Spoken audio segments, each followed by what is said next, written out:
हमने राम को नहीं देखा, हमने कृष्ण को नहीं देखा, हमने तुलसीदास को नहीं देखा, हमने मोहम्मद साहब को नहीं देखा, हमने ईसा मसीह को नहीं देखा, हमने पैगंबरों को नहीं देखा, हमने योगियों को नहीं देखा, ऋषि मुनियों को नहीं देखा, तो आप किसका पालन करोगे?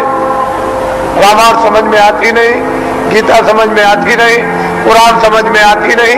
अगर समझ गए होते तो रहम ना आ जाता, फिर जालिम तो नहीं रहते, हृदय में दया नहीं आ जाती, निर्दयी तो नहीं रहते, लेकिन वो तो तुम्हारी समझ में आता नहीं।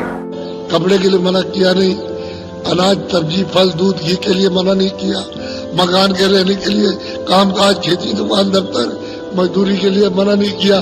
बस यही तो कहा कि तगारी लेना, और वो तुम्हारे लिए विनाशकारक है, क्योंकि वो तो सब आप अपने लोगों को अभी समझाया कि तुम सब जातियों के लोग बैठे हो, और गरीब भी हो और अमीर भी हो, पढ़े लिखे ब्राह्मण भी हो, मुसलमान भी हो, छोटे। अगर ये बताओ तुम्हारी उंगली काट दी जाए, एक का पैर काट दिया जाए, किसी की टांग काट दी जाए, किसी का कान काट दिया जाए, किसी नाक काट दी जाए, तो तुमको दर्द होगा कि नहीं होगा? बोलो, होगा दर्द। अब ये बताओ कि यही तुम्हारा मन, यही तुम्हारी बुद्धि, यही तुम्हारा चित्त, और यही तुम्हारे प्राण, और यही तुम्हारी रूह, यही सूरत, यही जीवात्मा अभी रात को निकाल करके और उसमें बंद कर दी, उस मुर्गे में, उस बकरे में बंद कर दी, उस सांप में बंद कर दिया जा करके, और फिर तुम उसकी पूंछ काटो, तुम उसके मतलब है कि पैर काट डालो उसकी, तो बताओ तकलीफ होगी कि नहीं? तो जीवात्मा तो यही है, मन यही, बुद्धि यही है, यही प्राण यही। ये कैसे समझ लिया कि उसको तकलीफ नहीं हो? ये तो समझना चाहिए कि तुम ही तो पहुंचाए गए वहां, ऐसे तो वहां पहुंच नहीं गए।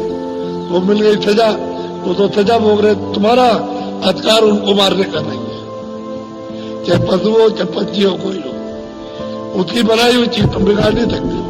वो बनाएगा, जिसने बनाया वो अपने आप बिगाड़ेगा। तुम उसके बीच में ठेकेदार क्यों बनते हो?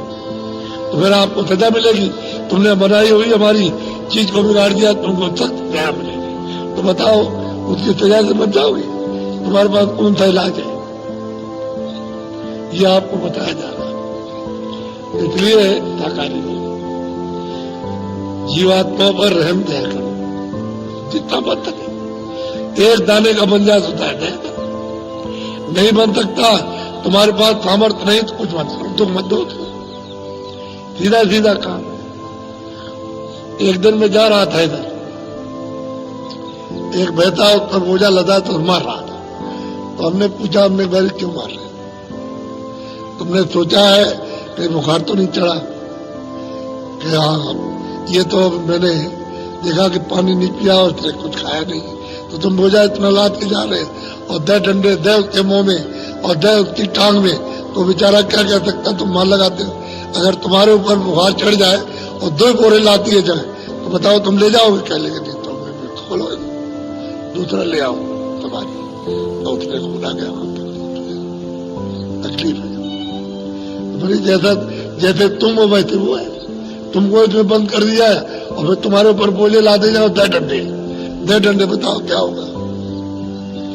ये बात बिल्कुल सत्य है, महात्माओं ने सबको देखा, तब आपको ये बताया। और बताया कि भाई शाकाहारी रहो तो सुधार करो। जब इस शरीर को आप खराब कर लोगे तो ये खून चलामान हो जाएगा, जब चलामान तो मन बुद्धि और ये चित्त तो ये सब चलामान हो जाएंगे, तो इंद्रियों की तरफ विकारों की तरफ दौड़ेंगे, तो उस समय पर कोई एकाग्रता आएगी। शुद्ध आहार करो, जिससे कि खून ठंडा रहे और शुद्ध रहे, तब मतलब है सत्संग समझ में आएगा। सुनोगे बैठ करके तो एकाग्रता आएगी, फिर मन नहीं दौड़ेगा। और सत्संग सुन लोगे, उसके बाद जब नाम दान लोगे तो भजन होगा।